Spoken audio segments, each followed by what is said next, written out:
उत्तराखंड के मुख्यमंत्री पुष्कर सिंह धामी के गृह जनपद में भ्रष्टाचार का ऐसा खेल खेला जा रहा है जिसे सुनकर आप भी दंग रह जाओगे। जहां गुड़िया परिवार पर स्कूल के नाम पर लाखों रुपए के घोटाले के आरोप लगे हैं और जिम्मेदार अधिकारी इन कांग्रेसी नेताओं के नाम से वाकिफ होने के बाद भी बेखबर होने की नौटंकी कर रहे हैं। क्या है पूरा मामला, देखिए आरिफ खान की विशेष रिपोर्ट। सूबे के मुखिया पुष्कर सिंह धामी भले ही प्रदेश को भ्रष्टाचार मुक्त बनाने के प्रयास क्यों न करते हों, लेकिन जिम्मेदार अधिकारियों की लापरवाही और अनदेखी के चलते मुख्यमंत्री के गृह जनपद में ही भ्रष्टाचार का खेल खूब जमकर फल फूल रहा है और इस भ्रष्टाचार के खेल में अधिकारी लगाम नहीं लगाना चाहते।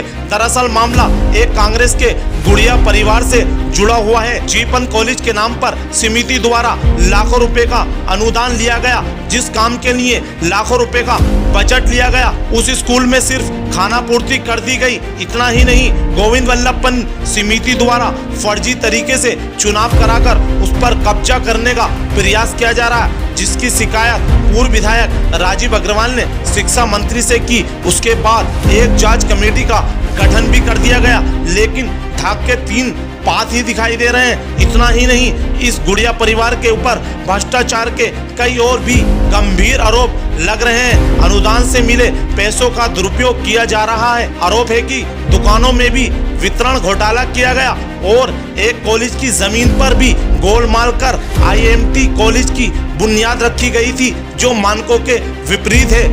घोटालों को पूर्व करे घोटालों को छुपाने की वजह से निष्पक्ष चुनाव न करवाना है, इनका जो है नियत दर्शाता है। ये इन्होंने जो है जीवी पंत के नाम पे 45 लाख रुपए तत्कालीन मुख्यमंत्री नरेंद्र तिवारी जी के टाइम पे लिए मुख्यमंत्री निधि, और उसके अलावा विधायक निधि ली 10 लाख की एक, 10 लाख की एक, 2 लाख की एक, और उसको जो है जीवी पंत के नाम पे लिए इन्होंने 45 लाख रुपये, और उसको लगाया इन्होंने इंस्टीट्यूट ऑफ मैनेजमेंट टेक्नोलॉजी में IMT पे। इन्होंने दुकानें बनाई, वो स्कूल के फंड से बनाई, अब उसके ट्रांसफर में पैसे लेते हैं। अगर घोटाला देखा जाए और तत्काल अब उस समय के पैसों को अगर आज के पैसे से तुलना करी जाए, अगर आप सोने से तुलना करोगे, आज कम से कम 10 करोड़ का घोटाला बैठेगा। ये दुकान लिया आपने जीवी पंत विद्यालय के नाम पे, उससे आप खोल रहे हो एक मैनेजमेंट इंस्टीट्यूट। 45 लाख रुपए इसमें 2002 से 2007 के बीच में किस हेतु लगाए गए, ये इनसे पूछना चाहिए। वहीं भाजपा के पूर्व विधायक राजीव अग्रवाल ने आज PC करते हुए कई गंभीर आरोप लगाए हैं और क्या कुछ कहा उन्होंने, आप ही सुनिए उन्हीं की जुबानी। गोविंद वल्लभ पंत शिक्षा समिति द्वारा अर्जी फर्जी तरीके से चुनाव करवा करके और उस पर कब्जा करने का प्रयास पिछले काफ़ी लंबे समय से वो लोग कर रहे हैं। हर भी चुनाव अवैध तरीके से करवाया गया था। तो मेरी कंप्लेंट माननीय मंत्री जी को इस बात के लिए थी कि चुनाव अवैध तरीके से करवाए हैं, चुनाव फर्जी हैं, इसकी जांच करवा करके और इस पर कार्रवाई करें। माननीय मंत्री जी के द्वारा 3 शिक्षा अधिकारियों की एक समिति बनाई गई, जिसमें बागेश्वर के जिला शिक्षा अधिकारी और 2 अन्य शिक्षा अधिकारी मौजूद थे, और वो समिति यहाँ पर आई। उस समिति ने यहाँ बयान लिए, मेरे बयान लिए और लोगों के बयान लिए। उसके बाद मेरे पास जो सूचना आई है, उस सूचना में इनके खिलाफ पंडित गोविंद वल्लभ पंत शिक्षा समिति के खिलाफ आरोप सिद्ध हो गए हैं, इसलिए बौखला रहे हैं और इसलिए यहाँ का वातावरण खराब करने में लगे हुए हैं। व्यक्तिगत संपत्ति केवल गुड़िया परिवार की व्यक्तिगत संपत्ति बनी रहे, करोड़ों रुपया घपला है।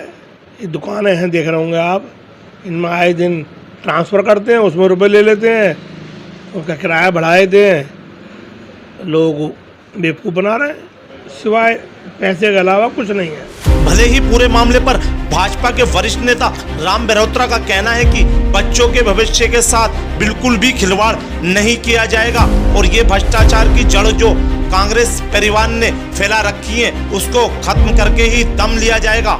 देखिए, मेरे ऊपर तो आरोप वो इसलिए लगा रहे हैं कि मैं विद्यालय में जो प्रधानाचार्य टीचर्स के ऊपर जो प्रताड़ना हो रही है उसके खिलाफ इनके सामने आया था, और अभी मान्य नहीं है, क्योंकि उसमें ना तो जिला शिक्षा अधिकारी का अप्रूवल है और ना इनके चुनाव की प्रक्रिया को इन्होंने ढंग से अपनाया।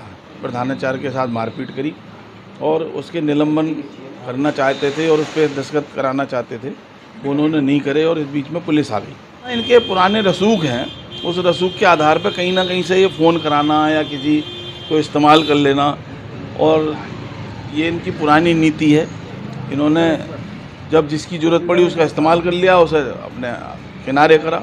तो ये अपने उन रसूखों का इस्तेमाल करके और जो है करना चाहते हैं। इन्होंने पहले क्योंकि कांग्रेस का शासन रहा लंबे समय, तो उस टाइम जो इनकी मर्जी आई वो इन्होंने करा, लेकिन अब नहीं होगा ना ऐसा।